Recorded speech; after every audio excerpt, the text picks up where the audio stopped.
Finlandia, PK Haavisto menegaskan keinginan besar Finlandia adalah masuk NATO bersama Swedia. Haavisto merilis pernyataan ini setelah Presiden Turki Recep Tayyip Erdogan mengindikasikan hanya akan merestui Finlandia di tengah kisruh pembakaran Al-Quran. Untuk menjadi anggota NATO, Swedia dan Finlandia harus mengantongi persetujuan dari seluruh anggota NATO. Namun Turki tidak kunjung memberikan restunya. Belakangan ini, relasi Turki dan Swedia memanas akibat aksi pembakaran Al-Quran oleh seorang politikus sayap kanan, Rasmus Paludan. President Erdogan announced yesterday that Turkey maybe could accept Finland into NATO. President Erdogan's statement shows that there is positive will in Turkey to advance the NATO process quickly if needed. And our strong desire in Finland has been and still is to join NATO together with Sweden. A lot of work has been done towards this goal during the last 10 months.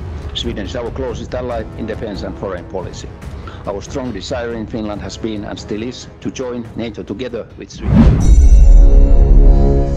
Ketika seorang pejabat di Pusat Militer Nasional Indonesia menelpon tadi pagi, ini kesempatan untuk mengajukan sebuah pertanyaan dari Bosman kepadanya. Apakah perang di Ukraina dimonitor dari jam ke jam? Di War Room, apakah ada kamera satelit yang bisa kita monitor gerakan militer di perang Ukraina? Jawabannya iya dan ada. Yang Bosman pun langsung berkomentar, coba fokuskan kamera ke sisi barat Ukraina di perbatasan Polandia dan coba lihat gerakan tentara yang kira-kira ada sekitar 30 ribuan sedang mau ngedrill latihan perang simulasi di Norwegia. Semuanya tentara yang hadir di Norwegia dan Polandia adalah tentara anggota negara-negara NATO. Satu lagi, coba awasi terus gerakan militer di selatan di 3 kota pelabuhan Ukraina. Di sisi Polandia dan Norwegia sepertinya NATO serius menyiapkan ground trupnya. Dan untuk itu kita lanjut membaca taktik perang Rusia yang bergeser setelah dalam 1 minggu rencana A tidak berjalan dan sekarang menjalankan rencana B, C, dan mungkin sampai Z. Hal ini menjadi lebih menarik walau bengis, namun itulah kenyataan perang.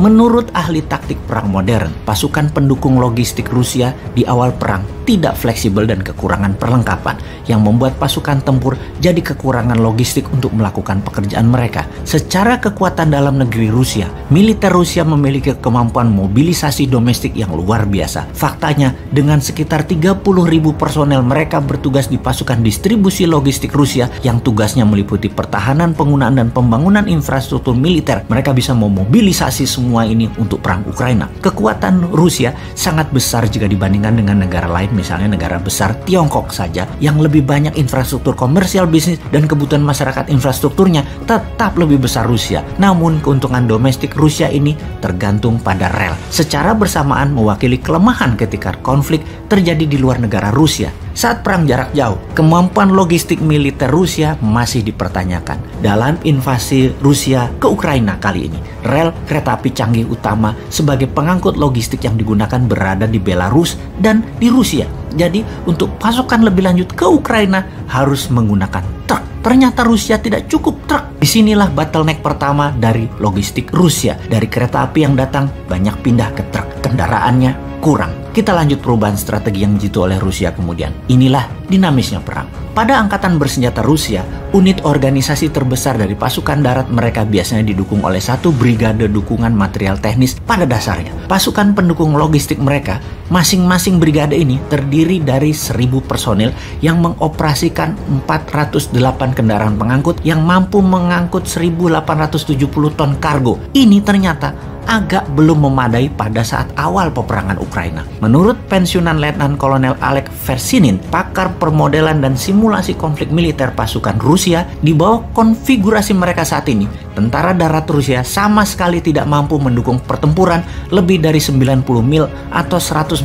km dari tempat pembuangan pasokan logistik, dalam hal ini rel kereta api. Didasarkan pada kecepatan transportasi rata-rata 45 mil atau 70 km per harinya, inilah yang membuat dalam 1 minggu awal invasi, pasukan Rusia gagal mencapai Kiev karena lambatnya dukungan logistik.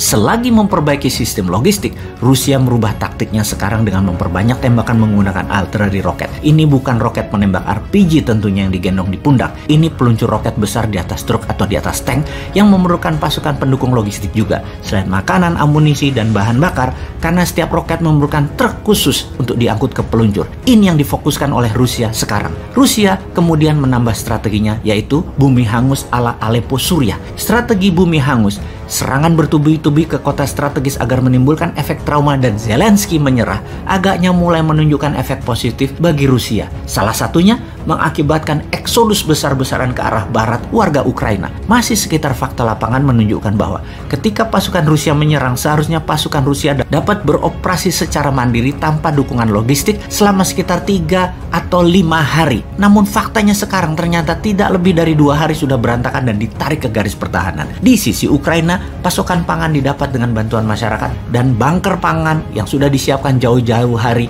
di ribuan titik pertahanan di seluruh Ukraina. Karena itu pasukan Rusia menggunakan pasukan Chechnya. Selain mengawasi penduduk, tugas berikutnya adalah mencari tahu di mana letak bunker pangan dan amunisi Ukraina. Rusia juga merubah strategi pasokan darat sekarang. Beroperasinya hanya di mana pasukan tempur meminta pasokan disediakan cepat sesuai kebutuhan dengan hit and run supply logistik menjadi tidak terbaca oleh pasukan Ukraina. Jadi Rusia saat ini pasukan darat yang diutamakan adalah logistik yang harus disediakan dan dilindungi terlebih dahulu, baru serangan militer dilakukan setelahnya.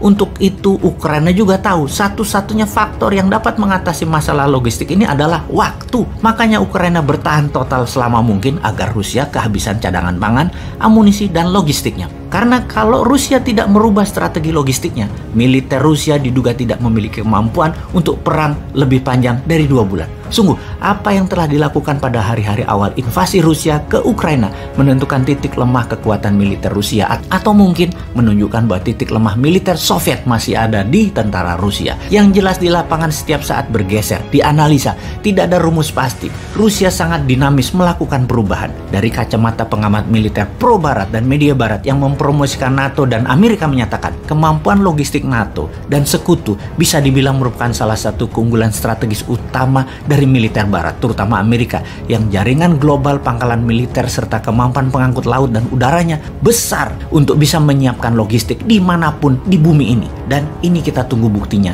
Kalau NATO benar memiliki kemampuan itu, mengapa sampai saat ini belum berani bergerak juga? Rusia tahu, sangat tahu, NATO tidak mampu. Bukan seperti yang analis katakan tersebut. Apa yang Rusia lakukan sekarang? Strategi Rusia bertambah lagi sekarang adalah dengan menyetop jalur laut di Laut Hitam, memutus kota pelabuhan Mariupol dan sebentar lagi kota pelabuhan Odessa, agar Kiev lapar dan menyerah. Kemudian Rusia memecah pasukan kecil-kecil mencari logistik pasukan Ukraina, yang ternyata strategi ini mulai menunjukkan hasil. Ketika posisi diketahui, roket meluncur ke titik-titik yang menjadi lokasi penyimpanan dan diledakkan. Intinya, pasukan Rusia sudah semakin mendekati Kiev.